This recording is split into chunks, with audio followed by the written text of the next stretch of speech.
Hello and gracious good day from Springbank, Alberta, where it is definitely fall. This is the Jann Arden podcast. I'm here with Sarah Burke and Caitlin Green. I know it's cold because I went out this morning to feed the birds, and the water that I leave out for just critters, foxes, birds, squirrels, whoever wants to drink it, was frozen.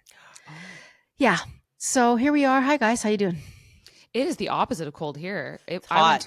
It's hot. It is positively hot. Yeah. I went to an event yesterday and I bought what I thought would be like a nice fall look for the event. And it was like a brown long sleeve, like high neck dress. And I bought brown suede knee-high boots, and I couldn't wear the boots. I kept the dress because I was like, I refuse. But I was like sweating in my Uber. Oh yeah. It's so friggin' hot right now. I'm like, why is So it it's 30 25 degrees, I heard. Yeah. With the humidity, it's more. When I came home from the cottage, it was 28 degrees in here because I turn off my air before I leave. I was like, what the hell? So Wow, 28 degrees. No, it is. yeah. There's still frost out there. I had friends over yesterday and put away umbrellas. Usually I can sort of eke out another week here, but I leave tomorrow. It's the very start of my long sort of haul towards December the 25th, which is when I finish this next leg of my life, which seems nuts.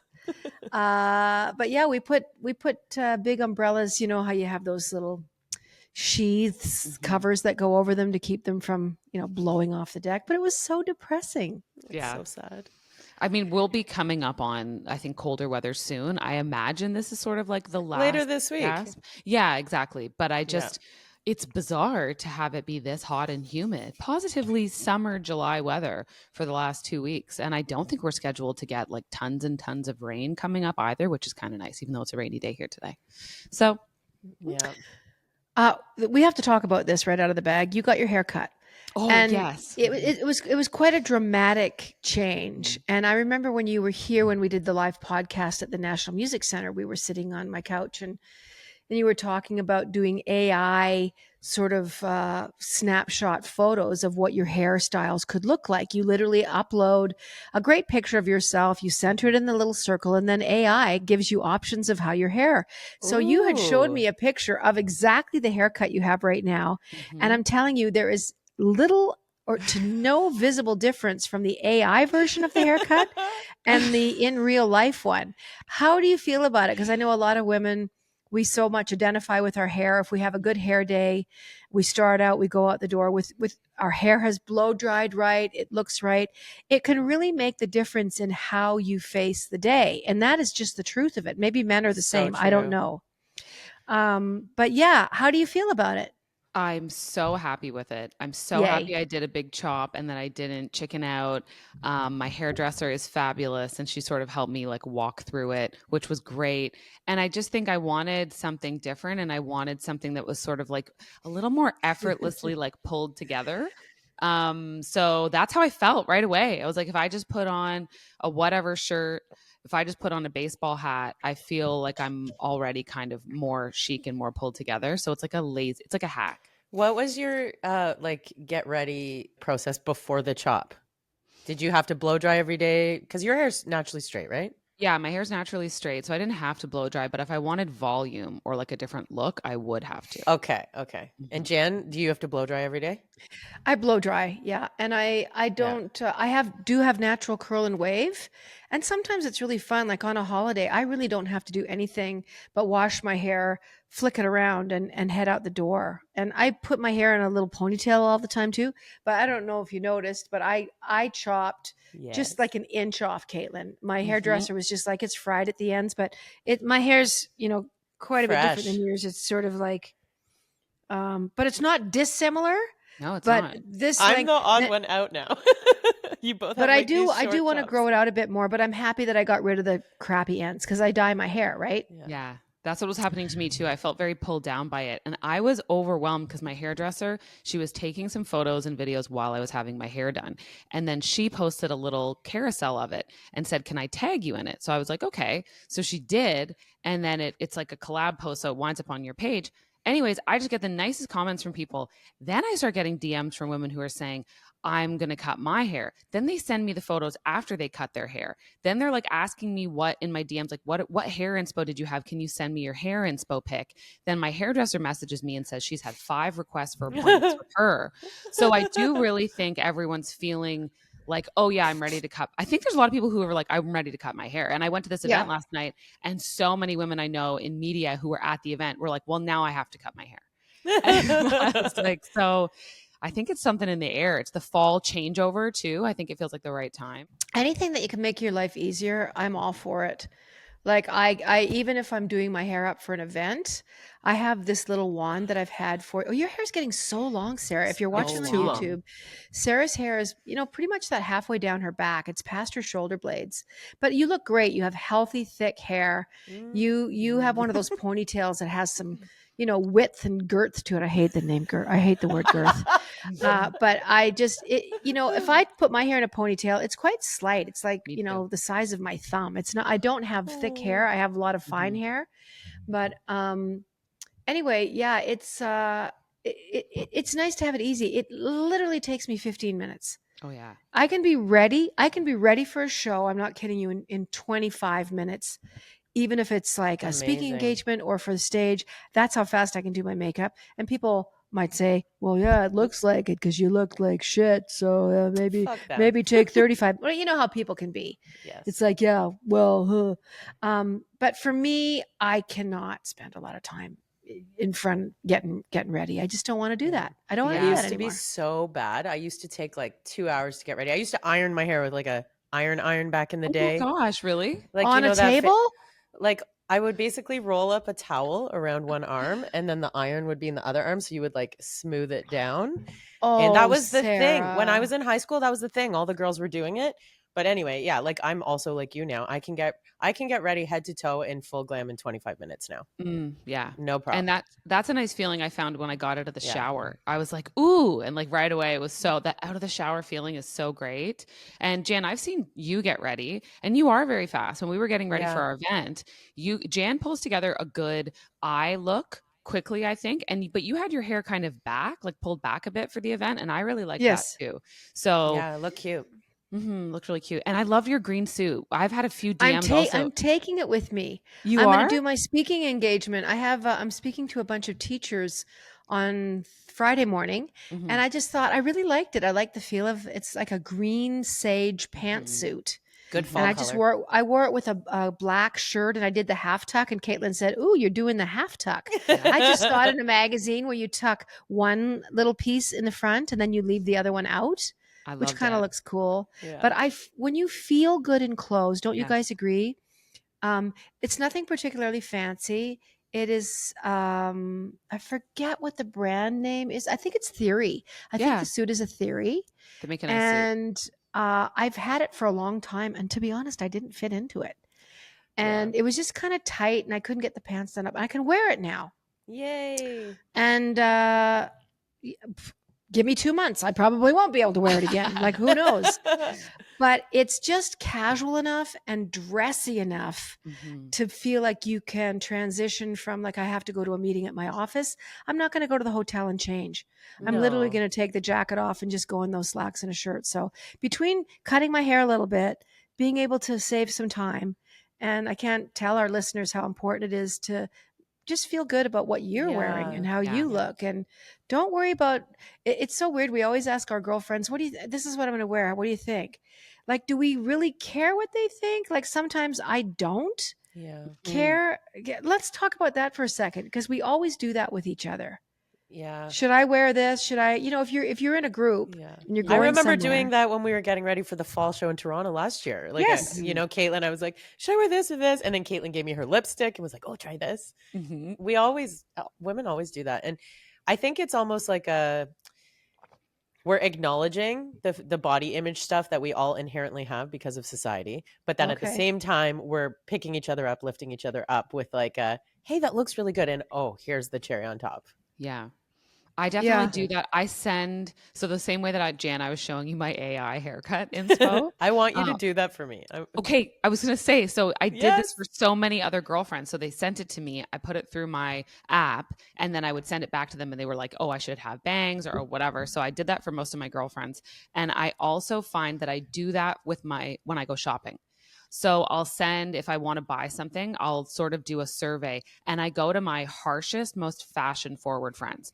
I cannot, like my sweetest, best girlfriends, I can't ask them because they're so lovely that they'll be like, yes, you look amazing and everything. I need like my cutting fashion friends to say, this is not worth the money. This makes your hips look big. This, you need to be showing off your waist. You need this or that. Like they'll all tell me. So I need those like sort of overly honest people, but I do check in. I definitely check in before purchase, I think. I don't know if I ask about outfits as much. I ask my gay male friends a lot too. I really do. I think that's a go-to. Like if you have a gay friend, usually they're pretty on point as far as what looks good. Like I always trust Chris. You guys have heard me talk about him a million times. He's been my road manager for 21 years. But if I'm wearing something, I'll say this or that, these shoes or that shoe. Like I always walk out into the hotel room or the venue with this one shoe on and this other fucking shoe on, and it's a different heel. And he always picks the one that I'm not sure about. I'm telling you every time, like I would have always, like 9 out of 10 times, gone with the one he didn't pick. Really? And he's like, yeah. Oh, and I'm just like, Jesus, no wonder I need to ask him because it obviously looks better. And Chris has done my clothes a lot over the years. He has. Like he will go with me and he will pull at Saks. He will pull at Holt Renfrew. He will go through and I'm like, I can't wear that, Chris. He goes, yes, you can. You can wear it. You need that pop of color. Like he's one of those guys. I mean, he does the staging on the tour. Like that's all Chris. He works with the lighting director. Like over the years, to remember this young guy coming from Lloydminster, a farm guy that went to the University of Edmonton and took like all these different like things. He took a law degree and blah, blah, blah. I'm sorry, Chris, I'm doing you no justice at all of what you took. He worked very hard for 4 years in university.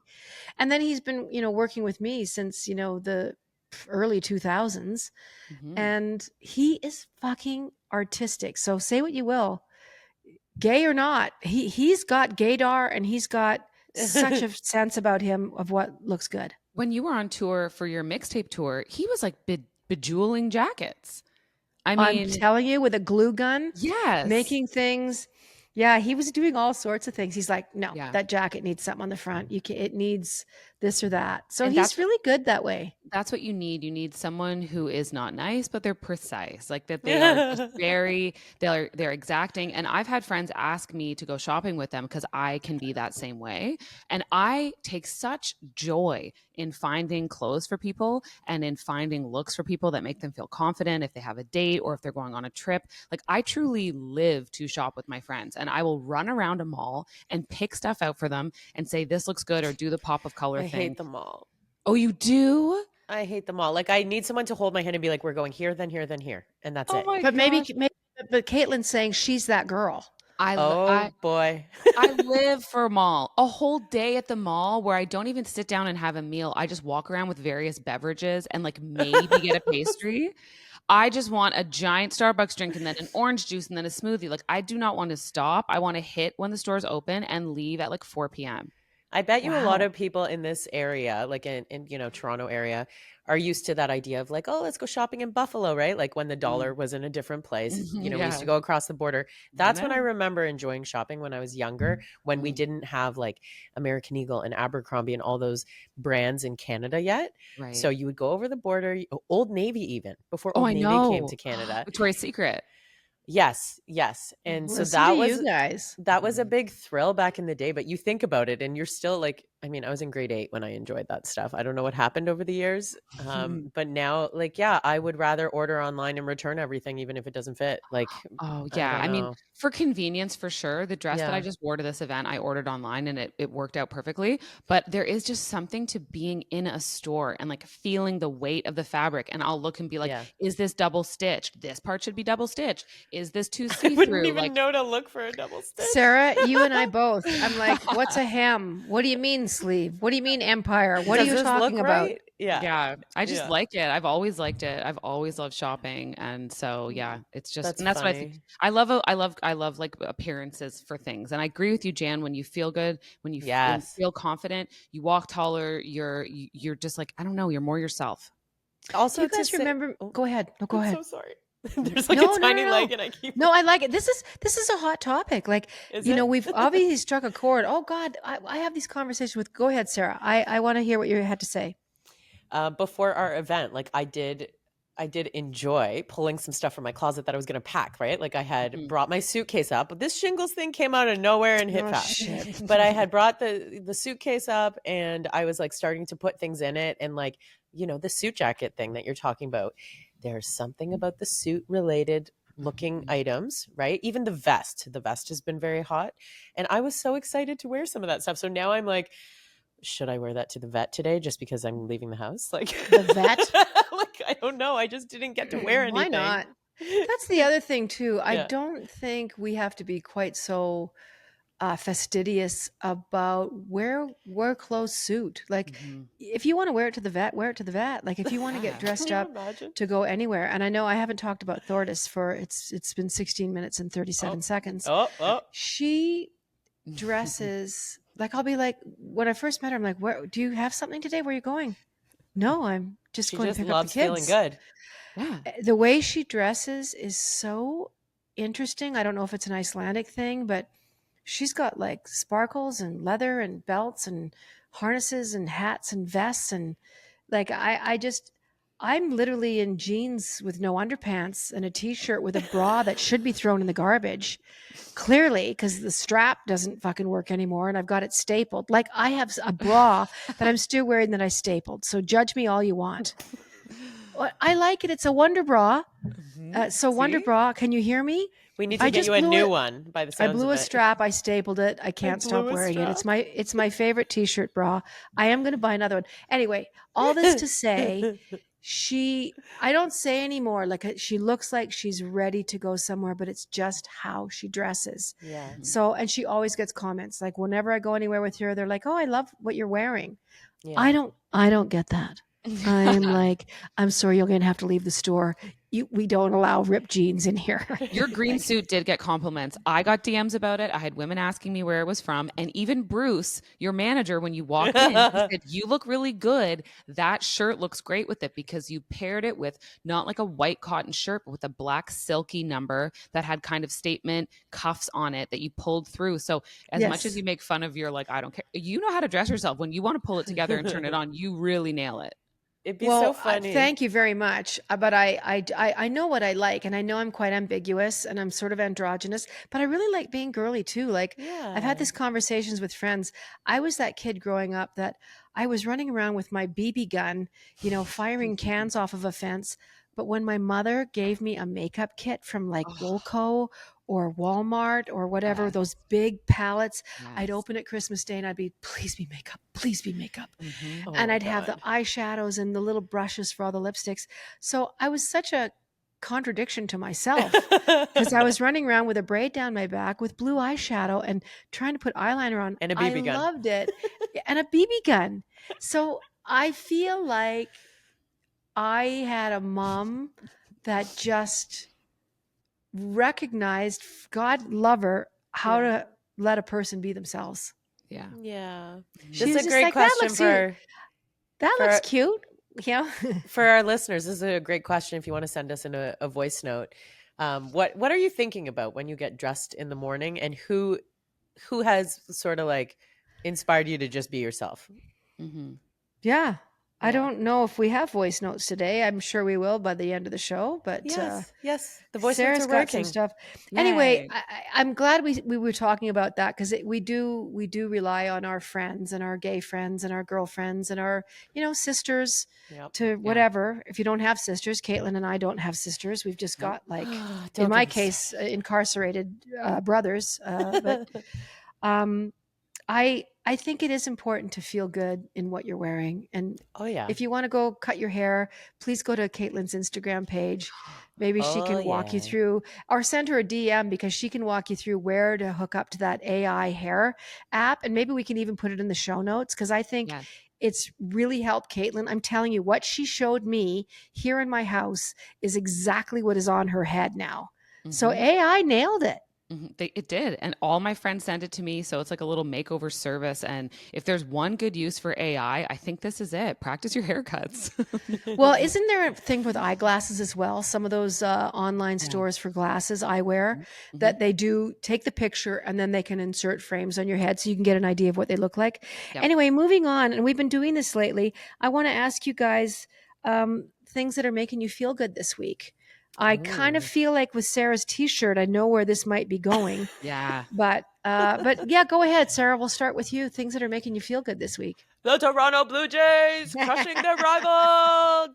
So yeah, at this time of recording, we're just ahead of Game 3, but by the weekend, see, I am caught in a little bit of a thing here. Like, I'm cheering for them to just finish it in New York on Yankees turf, but at the same time, Dad will probably take me to Game 5 if it comes back home. Ooh. So I'm like, ooh, I don't know what I want to happen right now. Yeah. So yeah, so much joy, and I love watching these games with my parents. There were so long where I did not live in the same city or town as them, doing my whole radio career in London and Kingston, and so it's so nice to be able to be like, okay, game time at 4, let's walk the dogs, let's get the snack set, right? Like, it's such a thing. And in my household, I feel like I've told you both before, but like my dad has had seasons tickets from his father's company. They used to live beside a home in like North York, where a bunch of the Toronto Blue Jays were all living together at the start of like Exhibition Stadium, like before the team was big. So it's been in the family for a really long time, and he just got rid of those seats like a year ago. So we have some access through friends and stuff, but I grew up behind first base. So yeah, it's a big thing in my fam. And I also have loved, I mean, obviously, like watching the team perform so well. Yes. But then the most recent game where our pitcher, Savage, where he had his parents in the audience, and he is a 22-year-old kid who, his parents are watching him. The camera's cutting out. Reporters are going into the stands to talk to them. His brother's there too. Yeah. And strikeout after strikeout after strikeout. What was it? 11 strikeouts. Now, I think they pulled him too early. That's just me. I'm a sports Luddite, so I don't know what the methodology is there, but it seems dumb to me. But I just watched it and I was so emotional. And then Will was watching it with Kyle and I at home for the second game. The first game against the Yankees, we went to a nearby sports bar with some friends, and Will came with us, and everyone's cheering. There were kids there. It was great. And then when we were watching it at home, Will goes and gets his baseball glove. He has a little baseball glove. Oh. He's throwing a ball back and forth with us. He's saying, yay, home run. Yay, strike them out. Like, watching him enjoy it is just so, so cute. So that was really, I think it was uplifting. Is this also your moment? A sports moment? This is a rare sports moment for me. It happens every once in a while, but I was a huge baseball fan as a kid. I grew up because the 92, 93 World Series was like formative. I'm like 9, 10 years old.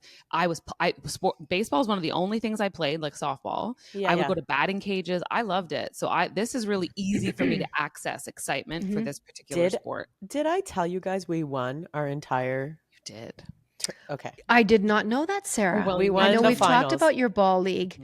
That is congratulations. That is fantastic. And did the grumpy umpire, was he also there for that last game? He wasn't, but poetic ending after everything we went through, correct? Agreed. Yeah. Yes, that he wasn't there. Yeah. Listen, sports are big. I know growing up for a kid, it was based on, I like the Oakland A's. I don't know why. It was probably because my dad watched the Oakland A's, but we had 3 channels. It was a black and white television. I'm slightly older than you girls, but it was big in our family. I just remember the cheese balls and the crackers that came out, and the cheese and the little gherkin pickles and the olives. Like, it was a really special time to go into any charcuterie sports. And then when I was your age, Caitlin, like in my 40s, I mean, I was so crazy about the Montreal Canadiens. Oh my gosh. And I don't know why. I just loved the Montreal Canadiens. And of course, we had the Calgary Flames here. And I was just like, I better never, ever mention that I like Montreal. But I think sports are important. I think they're unbelievably important for kids. I would be remiss not to bring up the Canadian women's rugby team. Oh, yes. And, they made it so far. The amazing journey that they made to get into the finals. I mean, they beat New Zealand. New Zealand is one of the best women's rugby teams in the world. And if you weren't following along, I highly recommend that you get your head into the game and start following women's professional sports. They are on fire. The hockey league, the basketball league, they're doing unprecedented things, and they're just they're making money. They're filling stadiums, and talk about league of their own. I mean, shit is happening. Yeah. Rose, did you guys see Rosie O'Donnell was doing a live yesterday? I think she's somewhere in Australia. And she was talking about how she's on Mounjaro and how she lost weight. And she's like, I'm the same size right now as a league of their own.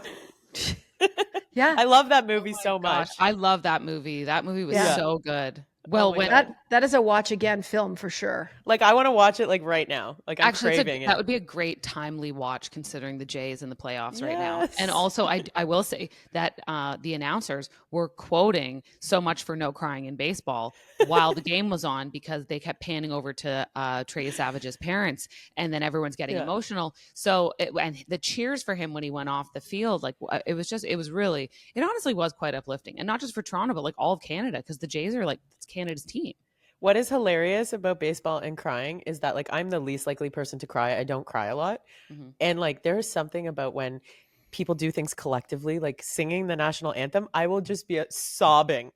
I don't know I can't handle the energy. It's like so emotional for me. I agree. Don't look at me during a parade. Don't look at me during a children's choir, a protest. If there's a protest of any kind, like people coming together in any way reduces me to a pile of mush.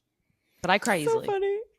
Is that are we going with your good things of the week with you're next. baseball related? It doesn't have to be baseball for you, Jen. Okay, what are you thinking? Well, sports in general. No, you know what? When you have a team in your let's say country, like obviously the Blue Jays are Canada's only major league team. So it's important for even us here in the prairies. Trust me, we are cheering them on. There's a lot of excitement here. You see a lot of Blue Jays t-shirts and hats. So that is happening. There's a real Canadian thing. I can only imagine what it's like in Toronto. But yeah, sports are important. They really are. They just gather people together. And I'm with you, Caitlin. My God, if I just see anything like a profile on a single mom that has her son in a football team, and they do like a little 2-minute piece on the Super Bowl, and it's the mom and the kid and driving him to games, I am done. I'm just bawling my head off. That's perfect. Moving on. Wait, what was yours? Mine? I've got so many fun things going on this week. When my mom and dad passed away, I moved the house. Everybody knows that. What was left was some outbuildings with gardening stuff in it, a gazebo, and then there was a 2-story shop that's about 850 square feet. And it was his wood shop. He was a big wood guy. And anyway, I've hired Tiffany Pratt. She's here now, and she is doing like a guerrilla warfare decorating overhaul of this shop. She has taken me to like Habitat for Humanity furniture stores where all the proceeds obviously go to Habitat for Humanity. We bought almost all the furniture that she wants to use. It's all retro. She got a couch that's normally $7,500 for $40. Oh my gosh. Because they don't know, sometimes the restore people don't know what shows up there. But the whole place is furnished. It's all in there. It's going to be under plastic wrap because painting has to happen. We went to a Walls Alive. Shout out to Walls Alive. We got 60 wallpaper samples that cost us $110.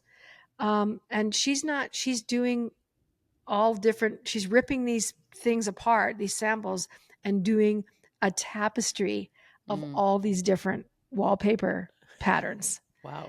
It's going to look so amazing. But yeah, she's just out there right now with her measuring tape. She's doing paint swaths, and she's got all these partnerships with people. And we're going to be doing like a TikTok story, an Instagram story. So you'll have to watch for that. Maybe she'll join us on Patreon for a little sneaky peeky. Yeah, the old Arden diner sign has been sitting out in the bush for years. I used to have a diner with my little brother.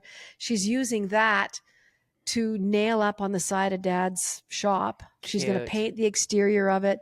Love. Anyways, it's been really fun. That's been a really joyful thing, is to be Cool. around somebody like her who is one of the most loving, positive, altruistic people I've ever met in my life. Like having her stay here at the house has just been, we have laughed until we've cried. That's and cute. the way people respond to her going down the street with Tiffany Pratt is, we should be with a camera crew. I agree. People are attracted to her like children are attracted to somebody with a big thing of helium balloons. They see her. Do you know what I mean? That joy. Totally. Oh, yes. They cannot not say anything to Tiffany. It's stand palpable off. even through the screens.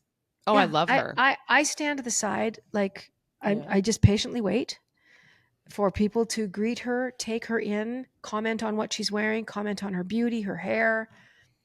I went into a jewelry store. Cynthia Loist, she wanted to buy a ring for herself, and so I took her to my favorite jewelry store, and so I brought her in, and there was a young girl helping us do that. And then a couple days later, the Walls Alive place was right across the street. So Tiffany came into the jewelry store with me and just looked at all their cool stuff. And it was the same girl. And she looks at me and she goes, "You bring so many beautiful women in here with you." And we both just laughed. And I'm like, hey, I know some good looking broads. You know what I'm saying? I know some good looking people. Suddenly Jann's from, is that New York or Boston? I don't know. It's the Bronx. It could be Lethbridge. It could be Medicine Hat. Don't be cheering for the Yankees. Don't be cheering for the Yankees. Anyway, that's been my bit of happy joy for the week. Love it. Is just having her here and making something good out of Dad's shop. And she's, paying homage to him. And it's lots of different kinds of wood. And how this thing is going to turn out will be done in the spring. So it's going to be a slow burn over the winter. Just there's some built-in stuff that she wants. And she's enlisted all my friends. And oh my God, they're going to fucking kill me. She's like, they can do it. He can build that. Teresa's husband. I'm like, oh my God. I'm obviously going to pay them, but this is a retired guy and she's putting him to task. But they're handy. And when I was there just cleaning it out, they want to help. Like, I love when you see someone all of a sudden spring into action and like feel useful. And these two guys were like, what else can we throw out? What else can we put in this dumpster? Like, let's go. And it is incredibly satisfying. I can't wait to see the makeover she does on this place because I remember it being completely empty, but it has a great vibe and it is spacious. And then are you still thinking of painting the exterior red? She wants to go dark, dark gray. Okay. Very different. And I would never have thought that from her. Yeah, she wants to go dark gray and she wants to hand paint around the doors and the windows in Tiffany Pratt style. And her ideas are otherworldly. I just can't believe how intuitive she is. And that's not my thing. I'm not visual. I can't do that. I am literally going, let's do it. I'm so She like said, you that. are the easiest person to work with, Jann, because you're so open to things. I don't fold my arms in front of my chest and act like I know everything. I'm just like, whatever. Yeah. Let's do that. Cool. Yeah, I think my mom would like that. That's fantastic. I want to go shopping with her. That sounds like such a fun weekend with Cynthia. Like, you're like, I'm going jewelry shopping here, and then she's going to go into this cool wallpaper store. Yeah, I want to go.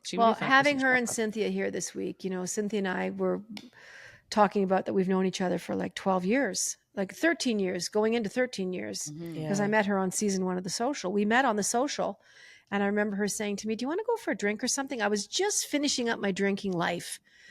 So I did go with a drink for her across the street, and she's one of those people, we've been friends ever since. And having her here and just sitting and talking and we sat in the pool and we just sat out there for like 90 minutes and the steam was coming off the pool and we just watched the birds, and it was good for both of us just to catch up. There's something about quiet conversations when you really connect with people. Don't forget to take time for that in your life, to take time to sit with a friend and talk about things. And sometimes you can just sit there and say nothing. It's really important. It's important to have those touchstones in your life. And it's important to take time for friendships. Even in our busy, busy worlds, she's busy all the time, but we just stopped. She was here for 3 days and she loves shopping too, Caitlin. We were like going to, you guys have a Vespucci in Toronto as well. Yep.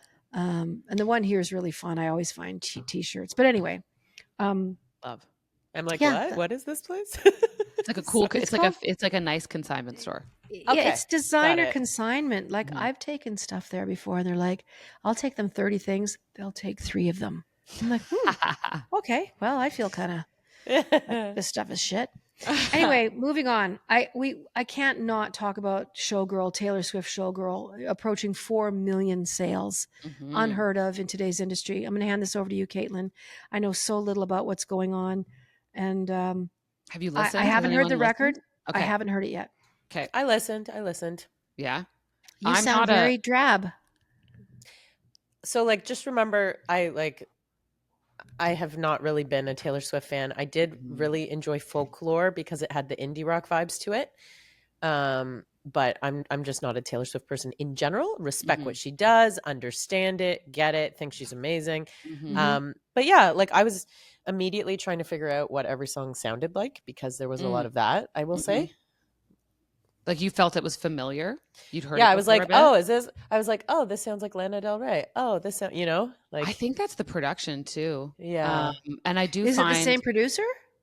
Well, I mean, like she's working with big producers, so I think it was Max Martin and Shellback produced this for her, and they do a lot of pop songs. So I think there was some sounds that definitely felt like familiar, I would say. Yeah. And also Taylor has a similar sound, like because she's influenced so many younger pop stars. So then you have like the song that she does with Sabrina Carpenter, which I really like. And I was like, oh yeah, these two are so complimentary, and Sabrina Carpenter opened for her on tour, and yeah, like there's lots of like, I don't know, there's lots of I'm also not a Swiftie. Again, I respect her presence in music. I think she's incredibly inspiring and accomplished and a formidable businesswoman for sure. But again, it's just not music that I necessarily turn on in my day to day. But I loved the song Wish List. I like the Fate of Ophelia, and I liked the Sabrina Carpenter duo, The Life of a Showgirl. Those were the 3 tracks for me that I really enjoyed. Then there's a song called Wood that I think might be the worst song ever written. It's up there. Tell us how you really feel. and it is about, is it WOULD or wood as in plywood?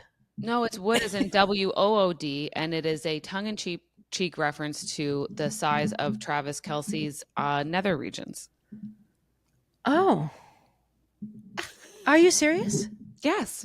It's about a penis. Yes. His masterful magic redwood.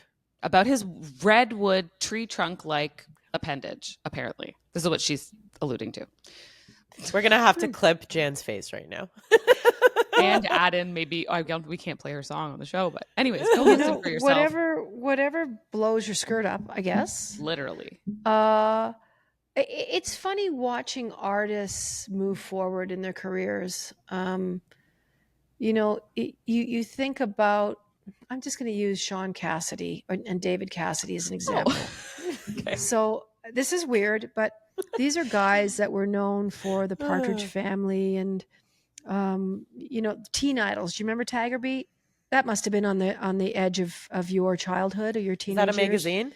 It was. You'd do the fold outs and you'd have Robbie Benson or Leif Garrett or, these teen guys. In your day, it would have been the Backstreet Boys and New Kids on the Block, and it would be whole magazines dedicated to these young boys and girls. Not so much girls, and then they go on the wall. This was catering to young teenage girls who were hormonal, who were crazy about these guys. So anyway, my point is, David Cassidy, Sean Cassidy brothers, they would play stadiums. They would play to 80,000 people. 15 years forward, obscurity. It would be hard to play them all. Mm-hmm. So I'm just saying, I know it seems like an improbable, impossible scenario to look at artists like Lady Gaga, like Taylor, Coldplay, these guys that can go in and play for 80,000 people repeatedly all over the world. Mm-hmm. I mean, and I want your opinion about this, but you see it time and time and time again of these stadium acts that really after 2 decades, I'm going to say 15 to 20 years, would be hard pressed to get 5,000 people to stand in front of them. So what are your thoughts about, you know what, I mean, you're saying that maybe Taylor's making a few missteps, that this record is not I don't know. hitting. Well, I'm not in the like discourse of Taylor Swift in the same way as her fans. So I don't know that I'm Okay. like the expert on that. I know it hasn't landed great for everybody. I certainly don't like the people who are really roasting it. I kind of don't understand that. I don't think it's a bad album. And I also have thought that she does really straddle both worlds between very, you know, heady lyrics, very intense emotional lyrics, and also just like a flat out, you know, pop song. She really does both. So I don't think it's surprising to me that she has songs on here that are very fluffy and that people think are superfluous and aren't landing. So, but I'm also like, isn't that kind of what she always has done a bit of? I mean, she takes, apparently, there's some alleged jabs at Charlie XCX, maybe one at Travis Kelce's ex-girlfriend. So that piece of it, people were also kind of making fun of. And I was like, but she's also taken on Kanye and Kim Kardashian. So like, I don't know. I don't think this is breaking the mold for Taylor. I just really didn't like that one song. That one song was like, I listened to the whole album front to back. And when I'll listen to it today. I'll listen. I was like, look it, everyone can have a sexy song. I got no problems with like a sexy forward song. Like I've grown up listening to female hip hop artists. Like I grew up listening to Lil Kim. This is not like offending me. I just was like, it was a bit like, I don't know. I didn't like it. There's two things in the Taylor Swift sort of sphere right now that I want to comment on. So the first thing is maybe it's an act of rebellion. Like she's known as a songwriter, right? First and foremost. So maybe the rebellion here is, I just want to put out what I felt like doing in the moment and don't read the fuck into it. Right? So you should. Yep. Yeah. So that's one thing. And just to like piggyback off what you were saying, Caitlin, you know, exactly. The people who are roasting her, it's like, come on. Like this album may not be your favorite, but like it doesn't deserve to be like told that it's rotten. You know? I agree. I think that, I think that makes sense. Other thing, I saw her doing an interview. Like she's definitely, is it this week? She's doing 3 late night shows. I haven't been watching, but like she's definitely in the interview circuit right now. And I saw one clip from like I think it was a UK radio station where she was in the studio with them. And she said, this is the first album that was written about my feelings in real time that I still have today. Whereas everything else that I've put out, you know, it's like 2 years after, and I'm not necessarily in that phase when the album comes out anymore. She's still in love and in that phase now, she was saying. So that's just an interesting take on like, she's just writing from the heart. And maybe, you know, the carefreeness of her life right now and being in a good relationship and, you know, all of that is part of it. So anyway. Yeah, her song Wishlist is very loving towards Travis Kelce, and I did like it. So yeah, she's got some good stuff on there too. Yeah, I have got 17 albums out, so I've got more albums out than Taylor Swift. So I'm much older than her, but I have written some terrible songs.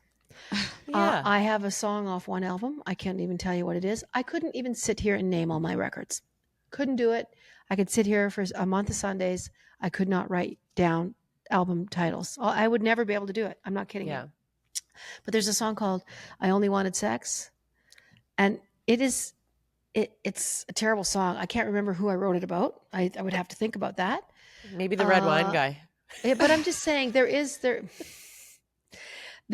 songs. Thank you, Caitlin, or whatever your name is, Sarah. Thank you for that. But yeah, I've written terrible songs. I listen to them and there's an enormous amount of discomfort when I go back through catalog stuff. Or when I hear it, I'm like, God, what was I thinking?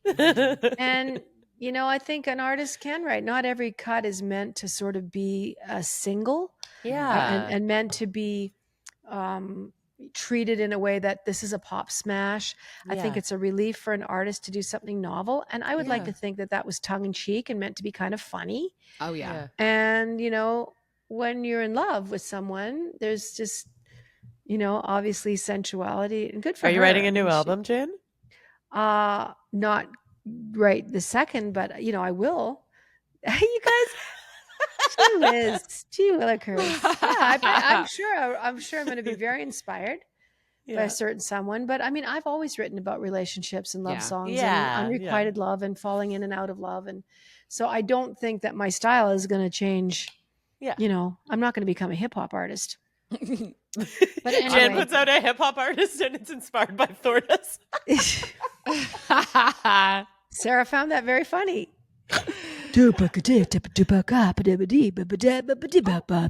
would listen. I would listen to that. I couldn't do rap if my life depended on it. God, okay, so that's Taylor Swift. I don't know if I even want to touch this, but I will for a second because we're at 45 minutes. But I want to know about the Robin Williams AI video stuff.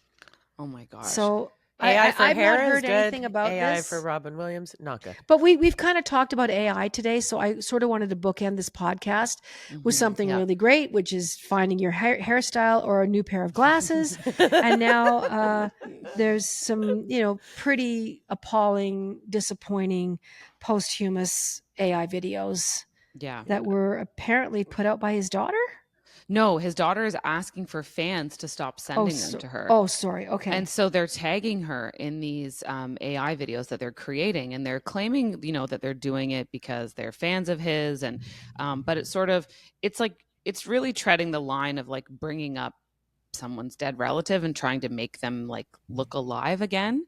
And there's also a lot of discussion happening right now about the trauma and the unhealthy effect on people's brains when you physically, like when you create a physical representation of somebody who has passed on and make a video of them when they're alive again. And psychologists are really, really advising against doing this, because to take away the permanency of death in your own mind is a very risky game to play. It's it's deeply unnerving to me, and it feels energetically very, very bad. It feels like when you think of like Aladdin with the genie and he's like, I'm not bringing back dead people. I'm like, leave them there. So she is saying, please stop doing this. Like, please stop sending me and tagging me videos you're creating of my dad as if he was alive. And maybe some people thought they were doing it harmlessly. I don't know, but it is a piece of AI, which is this ever-changing breakneck pace form of technology that makes me very uncomfortable. And I'm happy that she said something and said, stop doing this, because I don't think it's a good idea. I can't imagine the pain of getting a clip that shows your dad, your deceased dad. He's been gone 11 years. He died in 2014 from suicide. He was diagnosed about his post-mortem. They say he was beginning down the road of dementia, and he also had Parkinson's, both things I'm sure he was very aware of. And he did his own version of Made. Do you know what I mean? He was just like, I'm out. I'm not living like this. But if someone sent me something of Mom that they stole it from a photograph with MIDI, I'd be really upset. Like, even if my little dog came to life again and talking to Mom, having a cup of tea at a dinner table, I'd be like, what is this? Like, what the fuck? So yeah, it would be really upsetting to me. I don't mind looking at a still photograph, but I too would be very shaken, I think, by seeing those kinds of clips coming in. So anyone listening, if you're thinking of doing that, not a great idea, but this is the world in which we live. And so I think, don't tag her in it, don't send it. And also, like, I really do think, like, if you have any urge, because I'm seeing people doing this with their loved ones, like my grandparent, and they create a video of the grandparent being lifelike and holding them and all this stuff. I've seen those, the hugging ones. It's really like, I would encourage you to please listen to psychiatrists and to people who study the impact of this on your brain, and just like take it seriously. This is not just a little game you're playing. This isn't Farmville or Candy Crush. Like, this is, you're doing something to your own emotions and your well-being that I think you just need to tread lightly on. So yeah. Lots of kooky things out there. I keep wondering, what's next? Like, what is actually next? We're going to leave it here, guys. We're just rolling towards the 50-minute mark, and we've got some voice notes that we want to get to. And I'm going to throw that over to Sarah.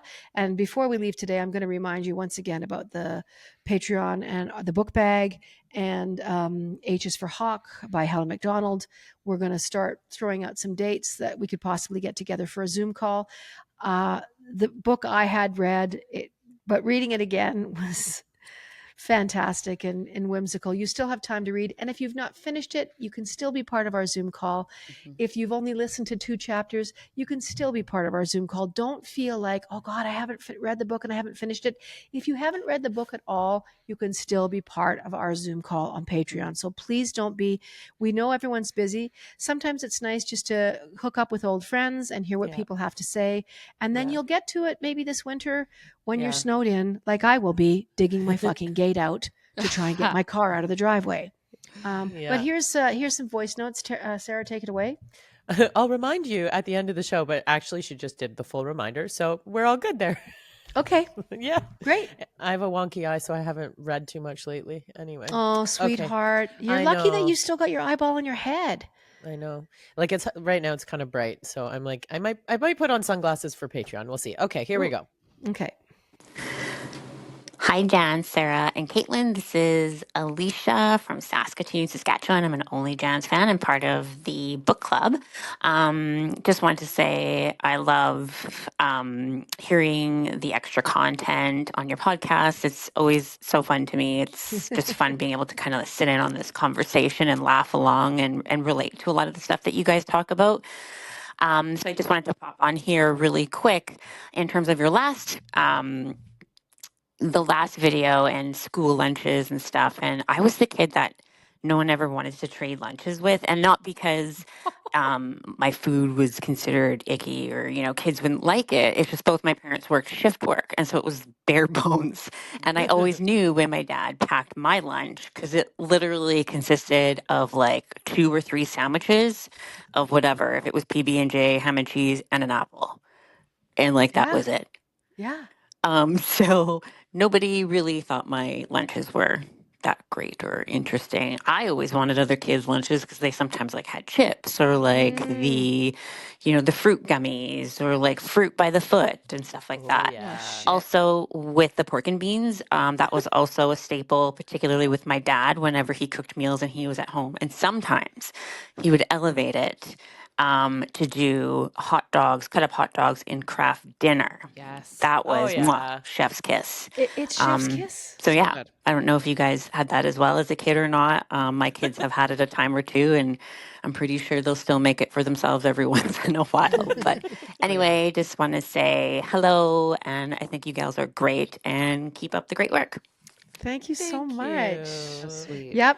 I'll tell you what, Kraft dinner and hot dogs, you were going somewhere. And sometimes we even got broccoli. Like Mom would boil some broccoli and she'd throw that in there. Well, it was covered in cheese sauce, so we'd eat it. Anyway, that was a good one. Thanks for letting us know. We really appreciate it. Yeah, that and your extra content, you're gonna get way more pork and beans. Here's the next. Yep. Good morning, Jann Arden. It's 9:00 on Saturday, October 3rd, 2025. I'm one of your super fans. I love who you are and what you represent and your music. And I'll never forget a live experience that I had with you singing a duet with Jann Arden at Voices in the Park quite a few years ago.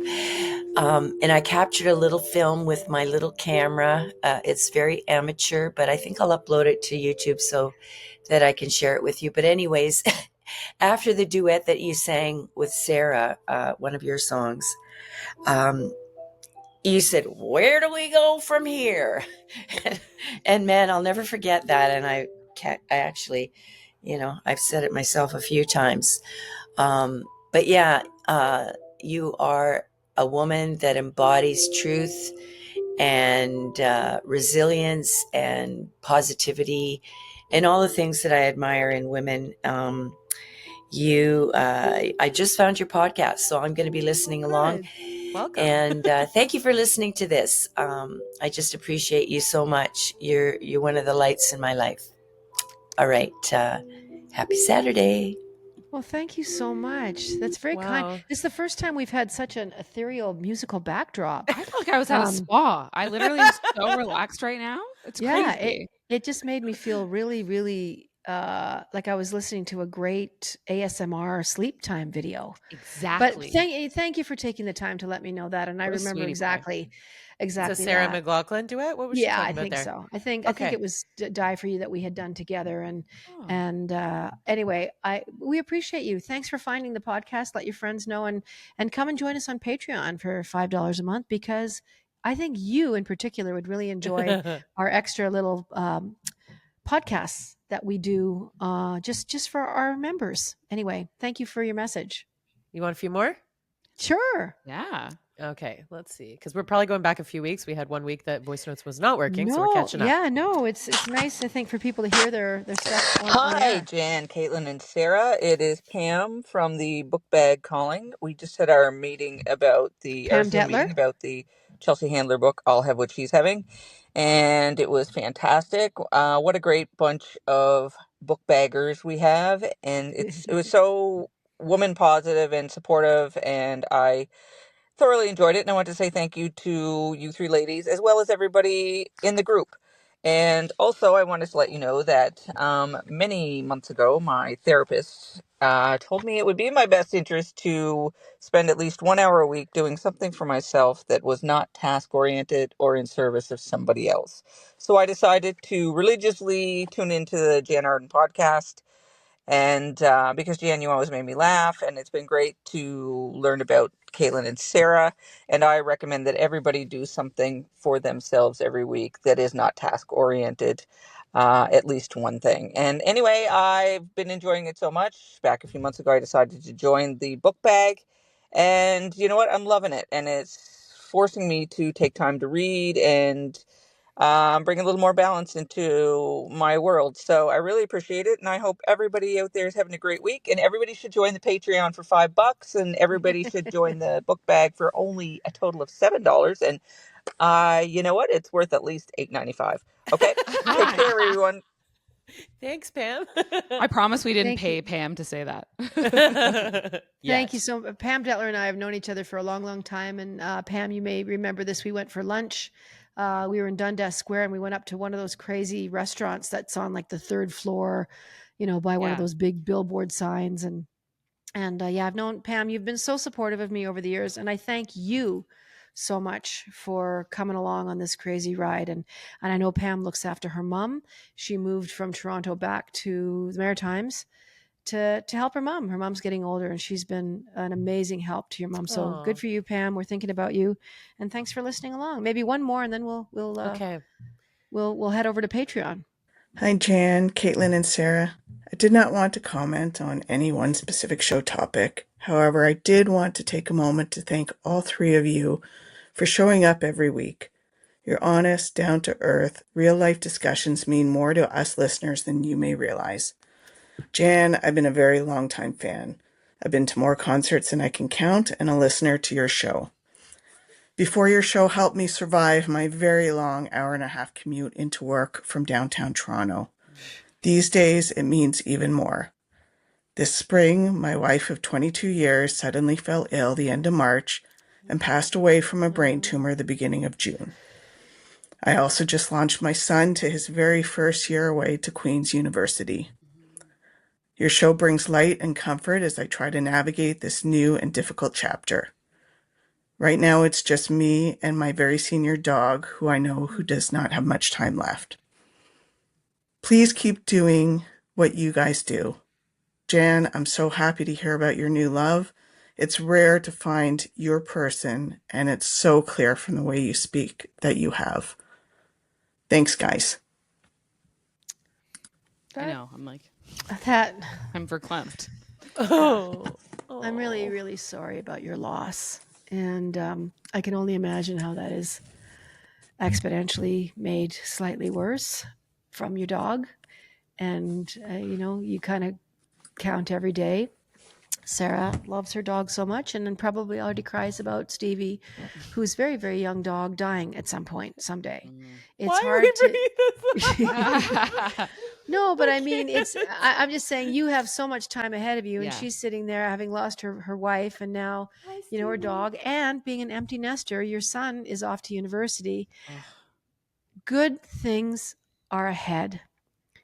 And human life is that fucking merry-go-round, the Ferris wheel, that cyclical thing where we have good times and then we have things that just hit us, with such a, I don't know, a profound change in our lives. You guys know what that's like, Caitlin.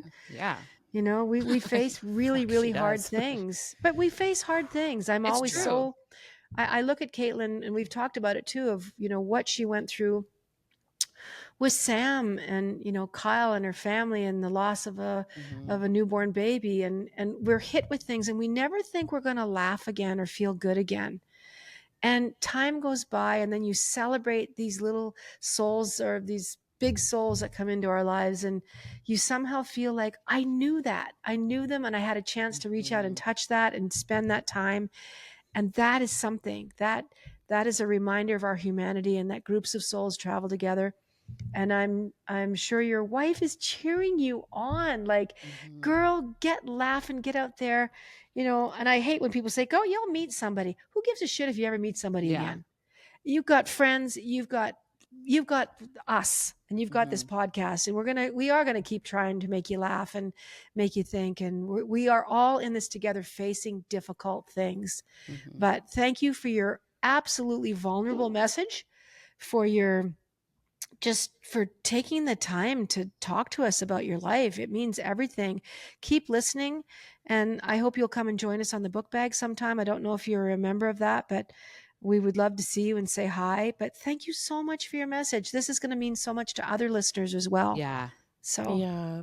And maybe ask for a sign from your wife, because I bet you she is with you. And that can be really nice. And I also think if you're feeling like you're going through a period of like, oh man, I'm really like, because grief is like waves, right? Some knock you off your feet, some you get up faster than others. Yes. But kind of like allow yourself to feel all those things, because you do have to process it, and it's a lot to process and it takes time. But also consider joining group therapy. I think that can be a really, really helpful thing, because when you experience that kind of grief, it can feel isolating and you feel like other people are saying they understand, but they don't. You can really find some comfort in other people who've gone through similar things and lost a partner. Specifically, I have friends who've lost partners, spouses, and they've gone to group therapy for that. It's really, really helped them. So consider that too, if that feels like something that might be right. Yeah. The audiobook I was just going to mention that I listened to, just regarding like my grandfather and anyone who's like passed on, The Secret Language of the Universe, Signs. And it's by Laura Lynn Jackson. It's so good. To that. Yeah. It's so good. Okay. I'm going to listen to that. Yeah, it's good, Caitlin. I when Mom passed away, and I think I've mentioned this too, I'm like, Mom, bring lots of wildlife to the property. Yes. Look at that. Jen is littered with wildlife. Like, we would see one once in a while when they were here. Yeah. And yes, my parents had 2 large farm dogs that ran the perimeter, and nothing would really come in here because of those 2 knuckleheads, which was kind of cool, because I never worried about anybody stepping foot into this yard. But, the dogs eventually passed away as well. And but now I am inundated with wildlife. But the Laura book, the Signs, I'll put it in the show notes. Yeah, if you want to check it. And the other thing for the show notes will be the AI hair tool. Oh, it's Facetune. You get Facetune, and Facetune has a haircut option, and you enter it in. So yeah, it's very okay. I'll link to Facetune. Well, listen, thanks for listening, Jann Arden Podcast. Caitlin Green, Sarah Burke, we appreciate you guys more than you know. Come and be a Patreon member if you're not already. We appreciate you so much. Check the show notes for any information that you might have heard on the show today. It's always helpful. And we have a couple of hundred of episodes that you can always go back and listen to. Yeah. If you are just discovering the podcast, like one of our call-in voicemails today, there's a whole litany of things that you can listen to. And we also have a recall episode on every Wednesday. We feature someone that we've spoken to over the years. And sometimes it's a condensed version. Sometimes it runs in its entirety. But you might want to tune into that on Wednesdays as well. Thanks for listening. We will see you next time here on the Jann Arden Podcast. Toodly-doo.